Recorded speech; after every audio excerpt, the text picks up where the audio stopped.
Back in 2011, believe it or not, we had a prevented bombing here in Spokane, Washington. We were in a building downtown at the time, and it was Martin Luther King Day, the Martin Luther King parade back in 2011. Believe it or not, 2 of our employees at the time were watching the setup of the parade out on the main street, and one of the gals that works with the company saw somebody walking down the street with a bag, approach a bench, and sat down at this bench, placed a bag underneath it, sat there for a few seconds, say 10, 15 seconds, and that individual got up and walked off. And the demeanor of the person and the behavior of the person struck this individual with the company as being quite odd. Perhaps it was, interestingly enough, part of the things that we do for a company. And so maybe that was that increased awareness of being mindful for those sorts of behaviors and those sorts of activities. But that is the point of this video. And so watching this individual go and place this bag underneath the bench struck this individual as being kind of off.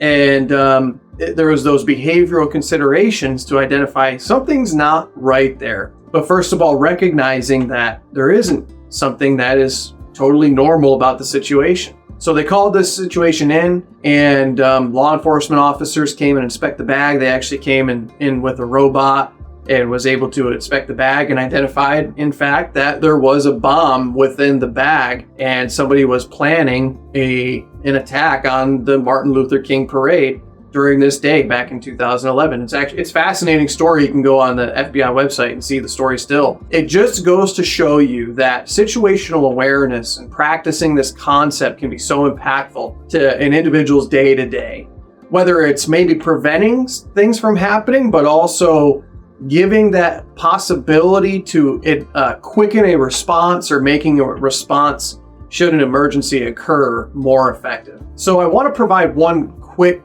tip for you as a security professional when you're talking about this with your folks day to day. And here's the primary thing. So many of us come from a government background and are very familiar with this concept. And oftentimes the concept of situational awareness is a pretty well-known thing. Most people know what the term is. Less or so, I find, when I'm engaging with everybody, they don't necessarily know how to take the concept and put it into action. And so while situational awareness is a certain term and what that means, and on its face, it can be pretty straightforward, putting that into practical action kind of has several different layers to it. And so one tip is take the term and demystify it. Give some practicality in terms of what does it actually mean? And so I like to break it down into two parts. One is having a mindfulness of your surroundings that is appropriate with the environment that you're in. People understand that.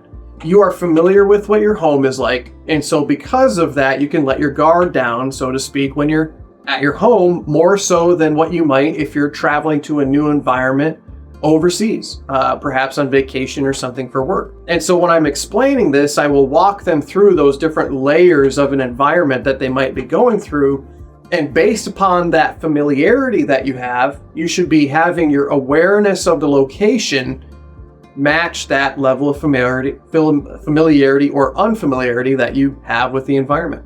Now, the other piece of this is based upon that, what is normal for the environment that they're in, recognizing that, using the example of being overseas, cultures are very different than what we have here in the United States. And so helping them understand that situational awareness on the one hand is having that appropriate level of awareness. It's establishing what is normal for this environment. And then the second piece is, what does unnormal look like? What would be unnatural for the environment that you're in?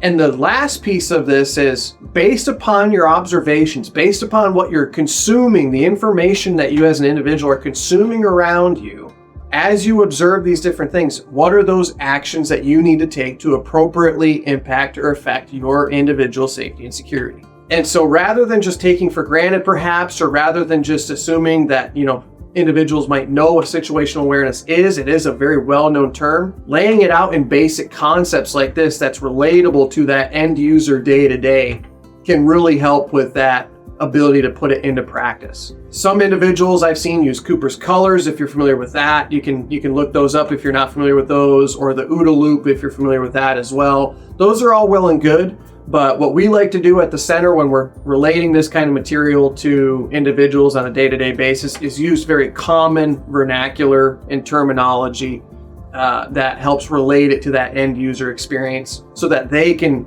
then put it into practice as best that they know how. So hopefully that gives you a little bit of a technique for your day-to-day, helping these kinds of things relate. But if you have any more information you'd like to pull from us, go to our website, cpps.com. We also have a YouTube channel, CPPS Training.